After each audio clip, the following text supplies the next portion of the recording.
ওই যে কুকুরটা দেখো কি অবস্থা। এটা রুটি লাও, এটা রুটি লাও তো। আয় আয় আয় আয় আয় আয় লাও 5 টাকা 10 টাকা। উদে ওটা লাও, উদে ওটা, ওটা ভালো।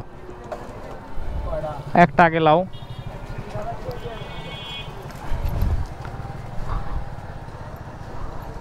আয় আয় আয় ওক দেখে কমা। আয় আয় আয় আয় আয়। আর বডি দেখছ কি অবস্থা, হ্যাঁ পেট হয়ে গেছে খালি।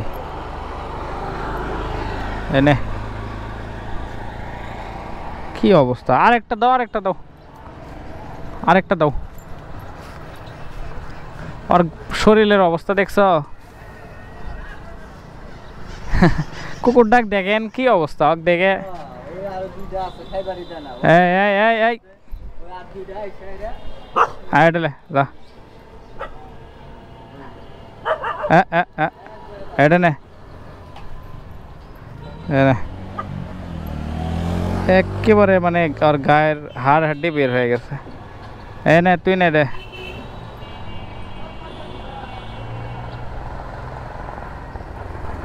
এনে এনে এনে একদম পাতা বের হয়ে গেছে। এগুলো আসলে আপনাদের দেখা উচিত, যখন চোখে পড়বে দিবেন। উপরওয়ালার সৃষ্টি।